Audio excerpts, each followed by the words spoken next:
Hello, everyone. Thank you for joining us. The Contento Now TV studio is honored to host a behind the scenes look at the processes of coming into the light. And with us here is a series of meetings, conversations, and very moving stories. The medium Samuel Zohar Yanai is here with us. Hello, Samuel. And now we are joined by a special guest. His name is Alon David Amar. Hello, Alon. Hello? You got in touch with Samuel, and your life has completely changed direction, like making a full 180-degree turn. Exactly like that. So soon we'll talk, go into detail, and learn. Who are the people who click, call, come, and reach out? Do you have to be at a 180-degree turn inside a tunnel and see the train coming at you? Is that the point? How do you know when it's time to come and help? When you see the enveloping darkness all around you, You see darkness. then you can't see any light. Tell me about the moment you felt you'd hit rock bottom, when you saw only darkness. I'm the kind of person that if I don't see something, I usually don't believe in it, and I went through an extremely difficult and dark period, for example. Give an example if you can.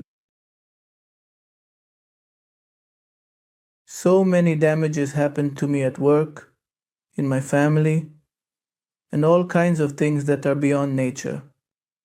They can't be explained. In your family? What do you mean? I reached a point with my family where I didn't speak to them for about half a year, without any valid reason. No reason at all, not even a justified one. You didn't speak to them or them to you? I didn't. They tried to talk to me. They didn't understand why I didn't want to talk to them.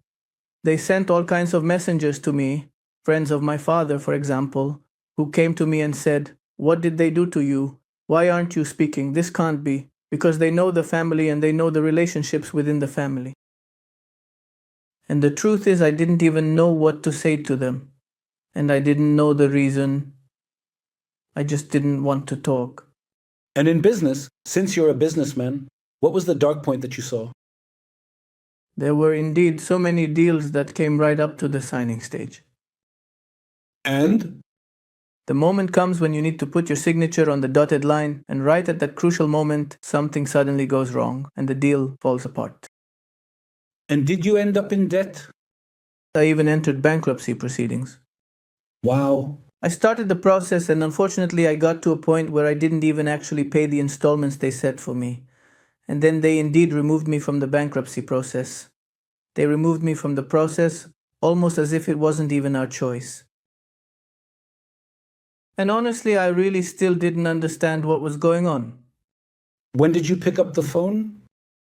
When did you say, that's it, I really need to get some help, I saw that so many things just weren't working out, and I realized it was something like beyond the natural.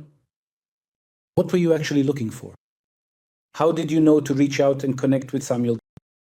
First of all, I went to other people. I went to various rabbis, and some of them told me that some kind of ritual had been done, and that a curse had been placed on me. A curse was placed on me. Something like a voodoo curse. Tell me more. I couldn't believe it. Did someone cast a spell on you? That's what it turned out to be in the end. They placed it on me. They made a voodoo doll of me. Who did this to you? Any idea? I know who did it. And I also know what happened afterward, but I don't want to go into details here. It's quite personal. You're a person, a businessman, living in this world. And now you're talking about curses and you're talking about voodoo. Business people see you and you come and say, what exactly was the kind of help that Samuel gave you? How did he help you? First, I have to tell you the level it reached, how bad it got. It got to the point where nothing I did worked, nothing succeeded, I wasn't speaking with my family. I entered bankruptcy proceedings, had relationship problems in every area. I got to a point where even my own kids, I didn't have the strength to hear them. It was like I was in some kind of bubble, disconnected from the world. A zombie, you could call it that. And Samuel, when you see this, when you get the message, when the request comes in, how do you pull someone out of that? that energy that seemed to surround a lawn. In his case, he also went through quite a long journey, and rabbis, well, they saw it as sorcery. They were afraid to get involved with what had been done to him. Why? It was really an act of... There's a difference between killing and murder. Killing isn't necessarily with motive and intent, but someone with clear motive and intent came and carried out an act, from every angle, from every aspect. He even ended up in the hospital once. In the end, I reached the hospital. Sorry, it's just... everything is coming back to me now. I'm with you. We're with you. I got to a point where really, even if you told me I had something like a deal waiting for me tomorrow, I no longer believed it because I knew I'd show up and it would blow up. But still, I kept going and it just blew up in my face. And then I started to feel this really overwhelming and incredibly strong sense of distress that I went to the hospital. They ran every possible test and told me, "There's nothing wrong with you. Go home. You're discharged." Honestly, I was scared. Even after they discharged me, I was afraid to go home. I got home and started thinking, what do I do now? And then I found someone who deals with spells. Someone who deals with removing spells, who is considered one of the greatest. I didn't know what great meant or not, but he supposedly removes any curse. What happened? So I went to see him, and he told me that in order to remove he saw that there was something terrible, and he said he wanted to remove the curse from me. And then he asked for something like 30,000 shekels. He named an astronomical amount, and I was already in a situation. Gosh. I had declared bankruptcy. I didn't even have money to support myself. Now I have a question. When you went to Samuel Zohar Yanai, where did you feel the turning point in your life? Because today, are you still bankrupt? No. Are you in a relationship? Yes. Do you have a family? Yes. Do you talk to your kids? I'll tell you how it happened. Do you talk to your parents? Of course, everything's great with all. Everything's great. But I just want to share what the process was. Go ahead. I know that there isn't much time left, but I really have to say these important things. We went to this person who does therapy. He asked for an astronomical amount. Yes. And the person who took me to him said, "I'm willing to pay you. I'm willing to give you half the amount now. The moment he's clean, I'll pay you the remaining half." Then he said, let me think if I can even deal with this kind of energy and with someone who did such a terrible thing. And it was agreed that he would call us the next evening and give us an answer on whether he would come and start the treatment, because I was already in a state where I was helpless. He didn't call, and around 8:30 in the evening my partner called him. And he told her that he wasn't willing to get involved in this, and that even for 50,000 shekels, he wasn't willing to take it on or deal with that kind of energy. Samuel, what happened there, as much as you can? Someone who... Murder. The word was murder. No, the energy, the goal, the intention. Murder. Yes. On the opposite side, there must be someone with energy powers, not ordinary ones, to cast something like that. It has to be both. Someone with expertise or experience and with a negative intention. What happened to that person after you intervened? He can actually tell you that. I don't deal with the victims. What exactly happened to him?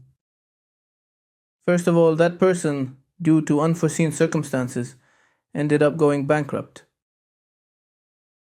He just reached a point where he said, "Can I share something?" Just don't name him. Yes, he even got to the point where he needed me. He came to me. Unexpected. You helped him? Yes. You helped him? Exactly. That's Medulan. Yes.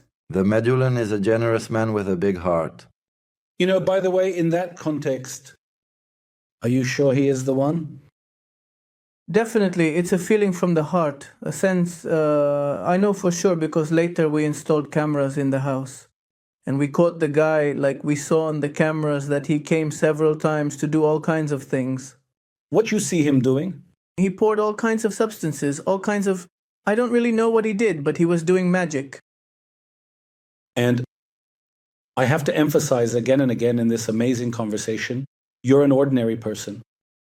A man who does business, makes deals, lives, has a family, and so on. Not some kind of spiritual figure from northern Tibet. Definitely not. Exactly.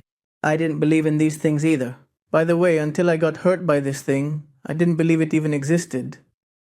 There's kind of a common saying that a lot of people say, like, if you don't believe in these things, then they won't affect you. But I was really one of those people who believed that if you don't believe, then it won't stick. And it stuck. But I'm saying, okay, and if it did stick, then what? What's exactly the price a person pays? At the end of our conversation, one sentence you'd like to say here to Samuel Zohar Yanai? First of all, thank you. And by the way, since then, we've been in really close contact. We've been close ever since. And I know that every time I ask him something, I definitely get advice, and he always knows, and he's always right. I don't know why, but he's always right.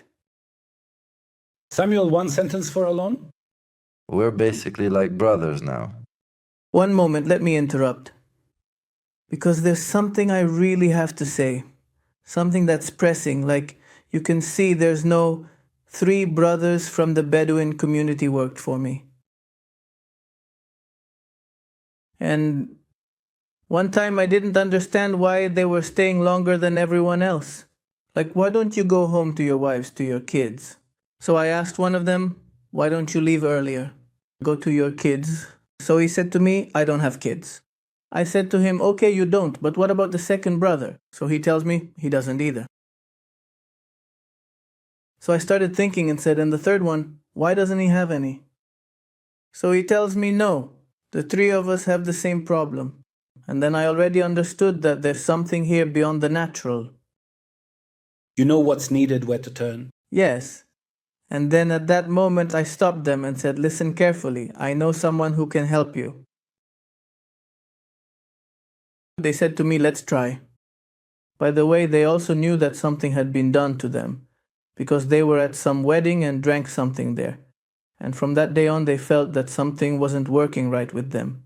To keep them asking questions, get me to the bottom line. Do they have kids today or not?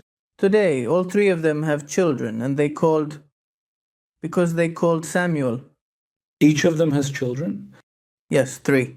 And wait, there's one more thing I kind of forgot to mention here. They came to Samuel, we left from there, and the next morning they called me. I was just shocked. What did your guy do to us? I honestly didn't know what to say. I asked them what happened. So they told me everything works, like everything works. Everything works, like there's nothing, and we feel like we can fly. It's like the whole burden just lifted off them in a single day.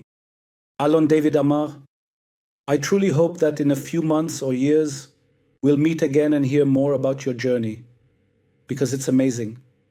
Samuel Zohar Yanai, thank you very, very much. Thank you. And if you too feel like there's something dark here, and you can't seem to see the points of light, pick up the phone. There's nothing like seeing with your own eyes. Meet him, listen, get help. Thank you for being here with us at the Contento Now TV studio.